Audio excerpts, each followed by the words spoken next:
আমি যিসকল ব্যক্তিক চেলিব্ৰিটি বুলি সন্মান কৰোঁ আৰু সেইসকল ব্যক্তিয়ে আমাৰ নিচিনা মানুহবোৰক আচলতে কুকুৰৰ নিচিনা গণ্য কৰে। নমস্কাৰ সকলোকে, স্বাগতম জনাইছোঁ মই নাজান অসমৰ অন্য এটা ভিডিঅ'লৈ আৰু বহুদিনৰ মূৰত এটা বিতৰ্কমূলক ভিডিঅ'। বিতৰ্কমূলক বুলি এইবাবে কৈছোঁ যে এইকেইদিন ছ'চিয়েল মিডিয়াৰ পৰা আদি কৰি আচলতে সামাজিক মাধ্যমত বিশেষকৈ এটা বিষয় বহুত বেছি চৰ্চাত আছে যে আজি যোৱা কেইদিনমানৰ পৰা হয়তো গম পায় নন্দিনী কাশ্যপে এটা ডাঙৰ ঘটনা কৰি দিলে। মাঝৰাতি এজন যুৱকক গাড়ীৰে মহতিয়াই থৈ গুচি গ'ল। শেষত ৰখিও নাচালে আচলতে কি হ'ল। আৰু সেইবাবে ক'লোঁ যে বৰ্তমান সময়ত এনেকুৱা কিছুমান অভিনেত্ৰী বা বিশেষ মানুহ আছে, তেওঁলোকে আমাৰ সমাজখনে তেওঁলোকক বহুত সন্মান দিয়ে। আচলতে তেওঁলোকক যে বহুত ডাঙৰ মানুহ বা স্বীকৃতি দিয়ে সমাজৰ আগত এক বিশেষ মানুহ বুলি। আৰু সেই মানুহবোৰৰ মানৱীয়তা কেনেকুৱা নন্দিনী কাশ্যপে দেখুৱাই দিলে আচলতে মহানুভৱতা। যিহেতু চামিল হক নামৰ এজন যুৱকক ৰাতি তেখেতৰ যি গাড়ীয়ে খুন্দিয়াই থৈ গুচি গ'ল। বহুদূৰ যোৱাৰ পাছত কেইজনমান যুৱকে তেখেতক বিচাৰি যোৱাৰ পাছতহে শেষত গম পালে যে নন্দিনী কাশ্যপে আচলতে এজন যুৱকক মহতিয়াই থৈ গুচি গ'ল। আৰু এতিয়া কথাটো হ'ল যে আমি সকলোৱে জানো বৰ্তমান সময়ত এটা কথা বিশেষকৈ ক'বলৈ গ'লে ল'ৰা বা ছোৱালী সমপৰ্যায়ে সুৰাৰ ৰাগীত মাতাল হৈ থাকে, বিশেষকৈ গুৱাহাটীৰ মাজমজিয়াত। হয়তো বহুতে কৈছে যে নন্দিনী কাশ্যপে মদ খাই আছিলে সেইদিনা ৰাতি, মদৰ নিচাত তেখেতে যান বাহন চলাইছিলে। এজন ড্ৰাইভাৰেও কৈছিলে যে তেখেতে বহুত জোৰত গাড়ী চলায়, 120-130 স্পীডত গাড়ী চলায়, খুব স্পীডত গাড়ী চলায়, অভাৰ স্পীড, এৰাউণ্ড 120-100 ইমান স্পীডত তাই গাড়ী চলাইছিলে। আৰু দুফালে এখন লেফ্ট ছাইডত ডাম্পাৰ আছিলে, এখন ৰাইট ছাইডত ডাম্পাৰ আছিলে। মানে আমি সেইদিনাখনে অলপৰ কাৰণে মানে বাচিছোঁ তেনেকুৱা।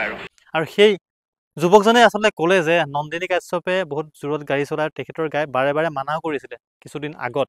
আৰু সেইদিনা নন্দিনী কাশ্যপে অকলে আহিছিলে, কোনোবা আখৰাস্থলীৰ পৰা ঘৰলৈ আহিছে বুলি কৈছে। কিন্তু পাছদিনা কিছুমান ব্যক্তিৰ ভাষ্যমতে তেখেতে মদ খাই গাড়ী চলাইছিলে। এইটো ভয় থাকেই ন, ইমান ৰাতি ড্ৰিংকছ কৰি আহিবলৈ থাকিলে তেনেকৈ। তাৰপিছতে হ'লেই আজি আপোনাৰ এইটো 25 তাৰিখে আকৌ হ'ল, এতিয়া 24 মাৰ্চৰ 24 তাৰিখে আছিলে। এতিয়া আপোনাৰ আকৌ জুলাইৰ 25 তাৰিখে এইটো ঘটনাটো কৰিলেই তাই। হয়তো মদৰ আগিত গাড়ী চলোৱাসকলে হয়তো ভালকৈ গম পায় যে মদৰ নিচাত সকলো পাহৰি যায়। হয়তো তেখেতে মদ খাইছিলে আৰু সেইবাবে হয়তো এজন ব্যক্তিক মহতিয়াই থৈ গুচি গৈছিলে। যদি তেখেতে মদ নোখোৱাকৈ থাকিলেহেঁতেন হয়তো তেখেতে মানৱীয়তাৰ ক্ষেত্ৰত ৰৈ যিজন ব্যক্তিক খুন্দিয়াইছিলে সেই ব্যক্তিজনক সহায়ৰ হাত আগবঢ়ালেহেঁতেন।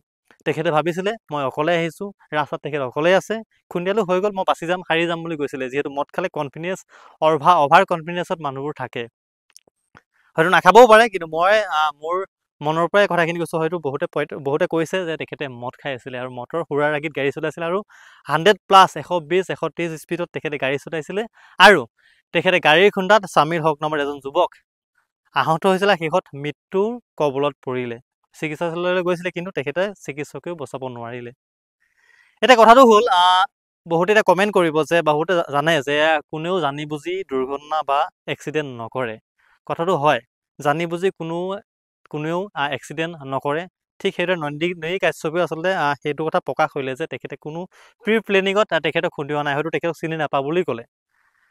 আৰু নন্দিনী কাশ্যপে হয়তো জানি বুজি এক্সিডেণ্ট কৰা নাই, সেইটো কথা আমাৰ সমাজখনে গম পায়। কিন্তু তেখেতে ভুল কৰিলে যে তেখেতে ভুল কৰা প্ৰথম মাইনাছ পইণ্টটো হ'ল তেখেতে যেতিয়া এক্সিডেণ্ট কৰিছিলে তেখেত ৰখিব লাগিছিলে, ৰখি সহায়ৰ হাত আগবঢ়াব লাগিছিলে। হয়তো সকলোৱে জানি বুজি কোনো এক্সিডেণ্ট নকৰে। নন্দিনী কাশ্যপৰ প্ৰথম ভুলটো সেইটো আছিলে যে তেখেতে খুন্দিয়াই নৰখিলে, তেখেতে পলাবলৈ চেষ্টা কৰিলে। আৰু পাছত যেতিয়া কেইজনমান যুৱকে তেখেতক বাইকেৰে খেদি গৈ ধৰিলেগৈ, তাৰ পাছতহে নন্দিনী কাশ্যপে তেওঁলোকক খবৰ ল'বলৈও নগ'ল বুলি বহুতে কৈছে। হয়তো খবৰ ল'ব নগ'ল বুলি সকলোৱে জানে। প্ৰথম ভুলটো তেখেতে কৰিলে কি, এক্সিডেণ্টটো কৰি তেখেতে নৰখিলে, আৰু দ্বিতীয়তে তেখেতে খবৰ ল'ব নগ'লে, সামান্য অকণমান দুখ পাইছে বুলি এনেই অকণমান ভাষ্য দি সামৰি দিলে। শেষত যেতিয়া ল'ৰাজন মৃত্যু হ'ল তাৰ পাছত গম পাইছে বৰ্তমান সময়ত কি হৈ আছে। গতিকে সেই ভিডিঅ'টোৰ পৰা মই বেছি দীঘলীয়া কৰিব নিবিচাৰোঁ, কাৰণ বৰ্তমান সময়ত হয়তো গম পায় সামাজিক মাধ্যমৰ বহুত ডাঙৰ বিতৰ্কত আছে যে নন্দিনী কাশ্যপ এজন যুৱকক শেষ কৰি দিলে, জীৱন বৰবাদ কৰি দিলে। তেখেত এগৰাকী অভিনেত্ৰী, কিন্তু অভিনেত্ৰী বুলি বহুতে চিনি নাপায়, কিন্তু বৰ্তমান সময়তে তেখেত বিশেষ চৰ্চাত আহিছে। গতিকেলৈ বৰ্তমান সময়ত মই এইটোৱে ক'ব বিচাৰিছোঁ যে বহুতে সুৰাৰ ৰাগীত মাতাল হৈ ৰাজপথত দ্ৰুতগতিত আমাৰ সমাজখনত বহুত মানুহে গাড়ী চলায় মদৰ নিচাত। এইবোৰ আচলতে সতৰ্ক হ'বলৈ হ'ল। বিশেষকৈ তেওঁলোকৰ দৰে মহান ব্যক্তিসকলে এনেকুৱা ধৰণৰ ডাঙৰ ডাঙৰ ভুলবিলাক কৰি থাকে, আৰু বাকী সাধাৰণ মানুহবোৰে কি কৰিব। আৰু ভিডিঅ'টো আৰম্ভণিতে মই কৈছিলোঁ যে যিসকল ব্যক্তিক আমি বিশেষ মানুহ বুলি সন্মান কৰোঁ, তেওঁলোকে আমাৰ দৰে মানুহবোৰক নিম্ন শ্ৰেণীৰ মানুহবোৰক কুকুৰৰ নিচিনা গণ্য কৰে। তাৰ প্ৰমাণ দিলে নন্দিনী কাশ্যপে। আৰু শেষত কি হ'ব হয়তো আপোনালোকে গম পাই আছে, ছ'চিয়েল মিডিয়াত কি আপডেটসমূহ পাই আছে। আৰু শেষত মই এটা কথা ক'ম যে আপোনালোকে মানুহে যদি বিপদত পৰে সহায় কৰিব লাগে, নন্দিনী কাশ্যপৰ দৰে পলাই যাব নালাগে। আমিও আমাৰ সমাজখনে বহুত মানুহ বিপদত কেতিয়াবা ৰাস্তাত এক্সিডেণ্ট হৈ থাকে, কিন্তু আমি এম্বুলেঞ্চ মাতি পঠাই পেলাইহে ঘৰলৈ আহোঁ। এনেকুৱা ধৰণৰ প্ৰমাণ আমাৰ পেজত চালে আপোনালোকে হয়তো গম পাব। গতিকে বৰ বেছি দীঘলীয়া নকওঁ, আপোনালোকৰ মতামত দিব কমেণ্টৰ যোগেদি। আৰু এটা কথা হয় নহয়, আপোনালোকে কমেণ্ট কৰিব, বৰ্তমান সময়ত ল'ৰাই যিমান মদ খায়, ছোৱালীও সম পৰ্যায়তে মদ খায়। সেই মদৰ কাৰণে বৰ্তমান সময়ত দুৰ্ঘটনা দিনক দিনে বৃদ্ধি হ'বলৈ ধৰিছে। এটা কমেণ্ট কৰি জনাব। সকলোকে কোৱা নাই, প্ৰায় একে লেভেলতে ছোৱালীসকলেও মদ খাবলৈ শিকিছে বৰ্তমান সময়ত।